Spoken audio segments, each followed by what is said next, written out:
Good afternoon, students. I'm so glad you guys came this afternoon. And I have a great story that we're going to read today.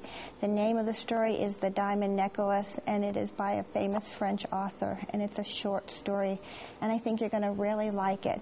I remember reading this in high school, and it was just one of my favorite stories, and that's why I chose it for today.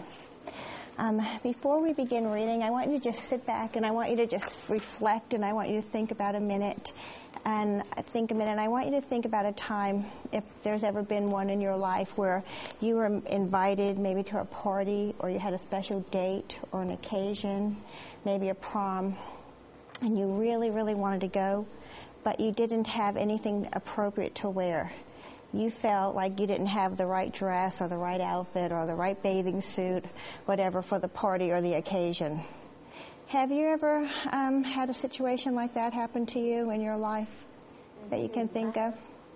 Okay, would you be willing to tell me about it? Of course. It was for the 8th grade dance. You know how like every 8th grade we have 8th grade dance, and you know everybody would go in and be like everybody talking about it. But I felt like I didn't have enough money to buy a dress and get my hair done. That's what everybody was doing. Like 3 days before the dance, they have their hair done and stuff, and I didn't have money to do stuff like that. So. I just felt like, I don't know. Did you feel like you didn't want to go because you didn't have the right clothes? I didn't go because I didn't have the right clothes. You didn't go? I didn't want to go there and everybody else have an expensive dress, and I had something that I bought from Macy's or JC. It just felt, I just didn't go. So you can put yourself in that place. You've been there and you know what it feels like. And you chose not to go because you felt like you didn't have the appropriate clothes. Good. Thank you for sharing that. Does anybody else have a time that they felt like that, where they were invited to a party or something, and they just didn't feel like they had the right clothes to go? Anybody else? I did once, and I think it was about 2 summers ago, and it was for a church convention, and I didn't know what to wear. I didn't know if it was going to be like uppity, or it was going to be like you wear whatever you would like. So at first I was like, I didn't really want to go, but because the whole family was going, I had to go. And then when I got there, it was like I wasn't dressed correctly. You weren't? Like everyone else had, like that uppity, and I had dressed like. But did you end up having a good time anyway, despite what you were wearing? Did you still enjoy yourself at the party or the event? Yes, ma'am. Okay. Well, that leads into the story that we're going to read today. This story is about a young woman who gets a wonderful invitation to a party, but she is very unhappy because she feels like she doesn't have the appropriate clothes to wear to the party. And she feels about it, feels so strongly about it that she really doesn't want to go. But her husband is a very kind man, and he decides that he is going to go ahead and give her the money to buy a new dress. But guess what? She's still not happy. She feels like now like you were saying, she doesn't have the jewelry, the nails, the hair, and everything to go with the dress. So we are going to read this story, and we are going to find out what happens to this lady. Does she go to the party? Does she have a good time? Does she just wear her new dress, or what she does? So do you think you'd be interested in reading to find out what happens? Okay, well, we're going to do that in just a few minutes. But before we begin, we're going to be encountering some new vocabulary in this story. And so that you're familiar with the words before we start reading it. And actually, we're going to listen to it on tape, so it's going to go quickly.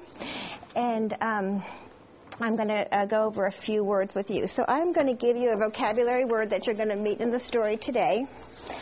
And I'm just giving them out randomly. And I want you to look at the word and see if you've ever seen this word before.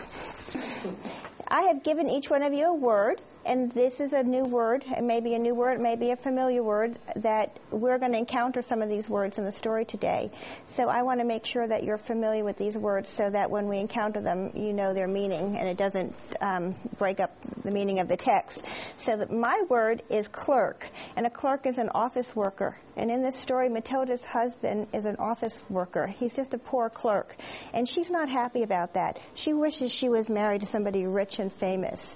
I'm going to take my word clerk, and I'm going to put it on the word wall behind me with all of our words that we've been learning this year. And I want you to do the same after you share your word. Is that okay? Okay.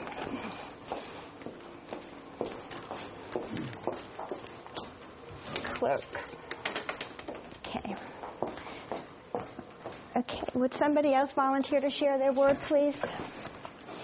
I will. Okay. My word is elegant, and basically it's just about someone that's very high class or may think they're high class and having a taste full of excellent quality. So that's basically how I define elegant. Thank you very much. You can put your word up on the word wall. And in this story, Matilda desires and wants for elegant clothes.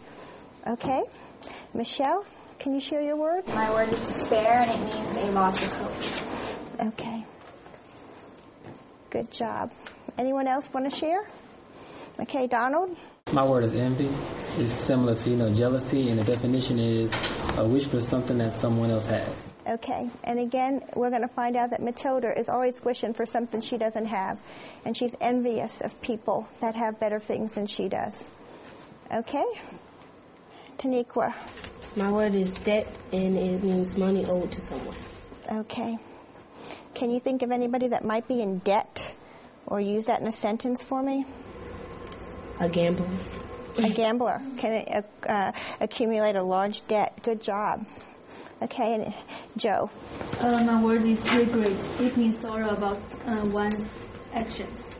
Okay, so after you do something and you're not happy about it, you're very sorry about it, you might regret that you have done that. Okay, good job. Cassandra. My word is frank. Frank, okay. It means a type of money used in France. Okay, and I'm glad you said that because this story takes place in France. It takes place in Paris, France. That's the setting of the story, and they don't use dollars there. They use francs. So franc is not a man's name. It is a type of money or currency used in France. Okay, and my word is solemn, and it means very serious, like a person may be solemn or something like that. Right, they might be very solemn. What's an occasion that someone might be very solemn at? I guess Court.